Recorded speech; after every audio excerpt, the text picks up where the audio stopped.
Welcome to Coding. What language should I teach? What you see here is an example of what coding can do.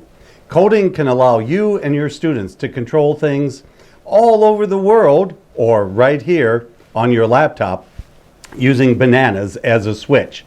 So one of the challenges we have when we're teaching students coding is to decide which language are we going to teach and what sort of experiences are we going to have the students engage in during the precious time that we have. How much time can we spend on coding? Well, depends on what our goals are. Why should we teach coding is what I want to talk about first.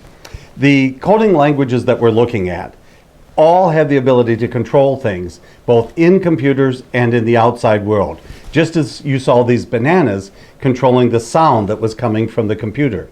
The particular language we're using here is Scratch, and it's one of many languages that you'll see taught in schools. Scratch is one of my favorites, and I'll talk about the reason I think Scratch is a good language to use to introduce students to coding in a few minutes.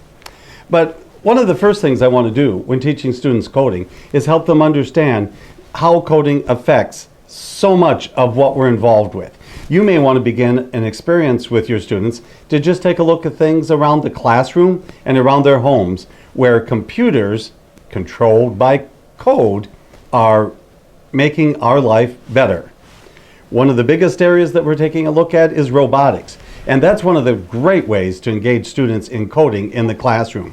Whether it's a small robot controlled by colored lines, a device that is used to allow students to do different types of inputs, or a more advanced device such as Q, Dot, or maybe even a robot that they build themselves using Raspberry Pi. Introducing students through coding through the use of robotics is one of the high impact strategies. You see on my slide here that we have a suggested order for introduction of students to coding, and it does begin with the use of robots. But as I'm looking at the robots, one of the things I'm interested in is which language does the robot use? Now, which one of these should I pick? One of the things I encourage you to do is see what is going to be the next step in your students' coding curriculum. When they leave your class, what opportunities are going to be available to them as they move into the next grade level, into the next building, maybe as they go to the career center, or as they go to a 2 or 4 year technical school.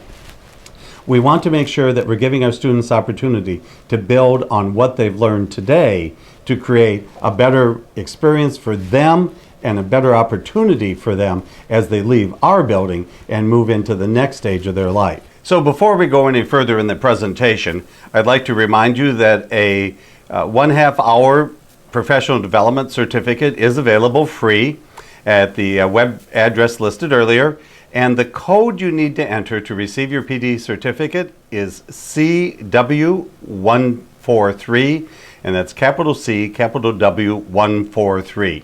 For additional information, how to get your PD certificate, a copy of this slide presentation, and more resources, visit www.nwoet.org/coding. Again, that's www.nwoet.org/coding for a copy of the slide presentation and additional resources, all available at no charge. So continuing on, as we take a look at coding, one of the things we simply must do, and many districts don't, but it's so important, is see where does coding fit in with your entire curriculum and specifically with your technology curriculum. We have a free technology curriculum planning guide that's available to you at that web address we gave just a moment ago and will repeat at the end of this program. The technology curriculum planning guide takes a look at all of the major areas of your curriculum, and it's coordinated to the major standards that you see. Basically, we've summarized what the ISTE standards, Ohio Department of Education standards, American Association of School Libraries, and some of the other major standard organizations have in common in terms of skills that students should learn. We've divided them up into 2 categories. The first category is what we call learning tools. These are the tools that students are going to be using in school to help them learn. The second category are what we call career tools, the tools that will help prepare them for their life after K-12 environment. It includes things like robotics, coding, creativity tools, and other emerging technologies. In terms of your coding sequence, you need to be thinking about what parts of coding are you going to be using as a learning tool to help develop students' reasoning skills, to help support creativity in the classroom, that's going to really just encourage them to be part of the learning environment right now. Typically, these coding experiences are going to be relatively short. The shortest one out there that's popular is the hour of code, which in fact can normally be completed in about 1 hour. It gives students just a brief introduction to what the world of coding, or computer programming, if you will, is all about. Hour of Code has several different partners, and it really doesn't matter which one you use, but it's a great introduction. At what grade should you begin doing Hour of Code? Really, whenever you want. One of the things that I do encourage you to consider, though, is once you give students an opportunity to participate in coding, whether it's an hour of code, whether it's a 2-week unit, or whether it's a full semester unit, make sure that you continue to offer them opportunities to grow and develop their coding skills throughout the rest of their career. So that may mean that in the early grade, you're going to do relatively little with coding. You will provide students with a range of experiences that might include coding, robotics, 3D pens, and just a host of other technologies to introduce students to what's possible in terms of technology for learning and technology for careers. As you get a little bit more advanced, as we spend a little bit more time in coding, and again, there's no one wrong answer or one right answer, but in my opinion, it works well to begin introducing students with one of the organized curriculum from Codeorg or Google CS. The one I personally like for introductory activities that go beyond Hour of Code is the Google CS. Codeorg is great too. It's a Ford and Chevy sort of thing. If I take a look at Google CS first, they have their curriculum divided up into a series of activities that take anywhere from 1 to 12 hours or so typically. It's really structured around the concept of a coding club. And so it works really well, yes, if you're going to an after-school activity. But it also works really well if you're doing a unit. And so think of each of these different clubs as a unit that you might incorporate into other courses. You might incorporate the storytelling unit, for example, within an English language arts class. You might introduce the gaming into a variety of classes, including a mathematics class, or as part of a technology curriculum that you might be offered, which would even include such things as development of touch typing skills. But you take a little bit of time, again, to introduce a unit from one of the Google CS activities. For a more formalized curriculum, you might want to take a look at the Codeorg.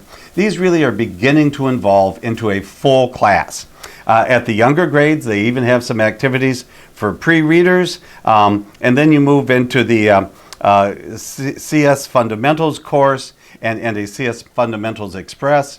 Middle school, Codeorg offers a curriculum called CS Discoveries, and at high school, their curriculum called CS Principles. At the beginning coding, almost every curriculum that you see is recommending an object-oriented coding, a coding that has blocks of some type incorporated this. This particular example comes from the Scratch programming language, which is used by MIT for their introductory program and also is used by the Google CS program. In these types of object-oriented languages, students move blocks around where it's very, very clear and easy to see what they do. It's a great introduction. I think it really helps students understand the concept of programming. When should you use this in the curriculum, in the K-12 curriculum? Whenever students are first introduced to coding. If students have not seen coding before and they're in the 9th or 10th grade, I would begin them with this type of coding experience. On the other hand, if they've already experienced this block type of coding, at various points previously in their career, well, then I would move them to a more advanced or text-based coding language. And I'll say more about that in just a moment. Sometimes it's said that students can't do much with the block-oriented, visual-oriented languages like this? Not true. You can see some really advanced programming, even something that resembles a Pac-Man game that is really as sophisticated and as fun as almost any type of game that you will see coming out. You can do some pretty advanced programming using these languages. However, they don't really do a very good job of preparing students for careers. You're not likely to find a Scratch programming language game for sale anyplace. It's a learning tool. So what are we going to be looking at when we're taking a look at career-based tools? Some of the most popular programming languages are Java, Cal Linux, Python, Swift for those of you that are using Apple or iPads, Apple laptops or iPad programs. Swift, by the way, does have a Windows-based version. I haven't personally tried it, but I've heard some problems with it. But those are all good languages out there that you may want to be experimenting with and trying within your learning environment. But within your career environment, the decisions are a little bit different. So a host of learning tools, and that's what I've been talking about for most of this session so far. But now I'm really going to focus on what tools do you want your students to use for learning for their future that are potentially career building tools. Well, if your students are going to have an opportunity to take AP Computer Science programming in your high school, then you want to be sure to give them some experiences with Java to help prepare them, to help them get ready to do a good job on this potential AP Computer Science. It might count for college.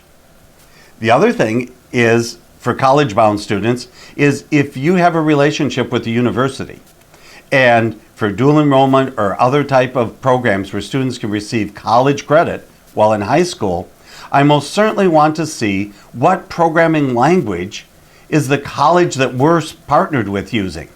And I will want to give students some experiences with the same language before they begin that college-bound course. It is just incredibly helpful for a student to be able to go into the college level course having already experienced that language, to have some introductory activities, to understand the terminology, to know the syntax or the way in which instructions are written. It really gives them a boost, helps them propel them on their college career and towards getting that grade in the college level course while it's taken in high school. Some of your students will probably be moving on to IT opportunities at a career center. If they're going to the career center, it's the same concept as if they're going on to a course at a 2 or 4 year college. We want to give them some opportunities in our middle school or beginning high school courses that are going to help prepare them for the courses they might have available to them at the career center. Some of the career centers that we work with, for example, have a very robust HTML program that students are going to be able to go into, or CSS, another programming language that you frequently see used with web design. So we'll want to give the students some opportunities in their 8th, 9th, 10th grade experiences at our school that are going to help prepare them for the college classes at the Career Center. If you're watching this broadcast and you haven't already talked to your Career Center about what courses are available for students from your school who are attending the Career Center, put that number 1 on your priority list. So there's another emerging career area. It's really only been out within the last year or so, and that is cybersecurity. In particular, cybersecurity, career awareness, and career preparation that is going to be available at many schools across Ohio through cybersecurity clubs. The language that is being used most often in cybersecurity clubs is a version of Linux known as Cal Linux. This particular version is really very powerful and certainly worth looking into. So if you're taking a look at how cybersecurity can be used in your school system to help your students prepare for careers after graduation, I really encourage you to take a look at how Linux might fit into your high school preparation programs. Additional information on cybersecurity clubs and everything that is being mentioned, again, is available at the web page that we'll repeat to you at the end of this program. A little bit about languages then. Object or block languages look like what you see here. Very colorful, very easy, a great learning tool. Text languages, on the other hand, you have to be very careful. Commas, semicolons, quotations, those kind of details will indicate whether you have a successful program or one that simply doesn't work at all. So at some point in time, we want to have a plan for moving our students from the object-oriented languages, great for learning, into the text-oriented languages that are great for career preparation. So text languages, almost certainly what they'll be using as they move into a career path. Object-oriented, usually in the younger grades or whenever the first experiences that students have available to them for computer programming.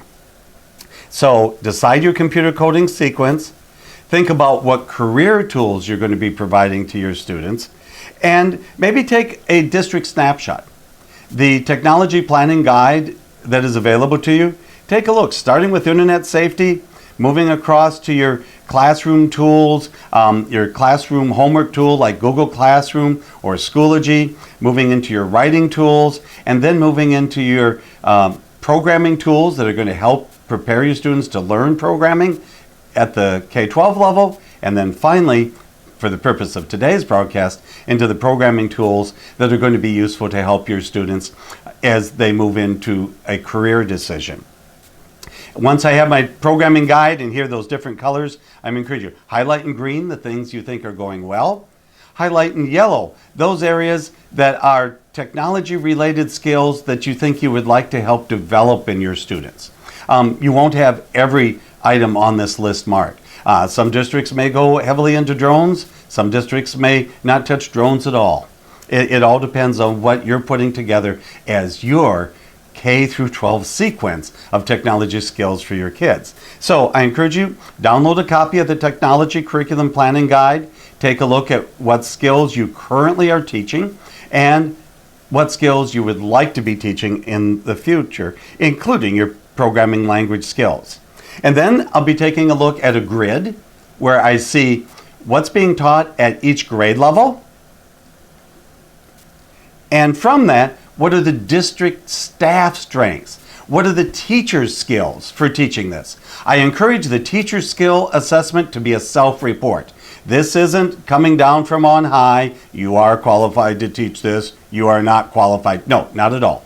This is teachers saying, based on the technology skills and the goals we have for students at this grade level or in this course, do I as the teacher feel I have the skills I need? And it's a quick survey. The teacher reports back to you as the planning committee. I think I've got the skills I need. You know, I'm Google Level 1 certified and I've taken this additional programming class. I'm good to go in this. Or perhaps even though maybe I'm Google Level 1 certified, but I don't have the skills I need to teach this programming. And that's something that I have in my professional development plan.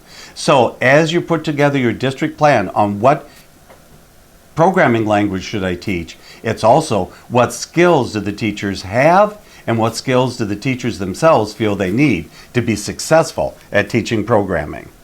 You see where your district stands, and then you begin putting together your K through 12 computer programming, coding, and your complete tech skills strands.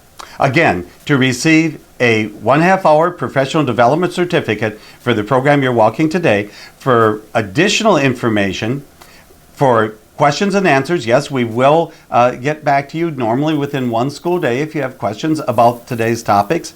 Please go to nwoet.org/coding. Thanks for listening, and good luck as you help your students prepare for tomorrow.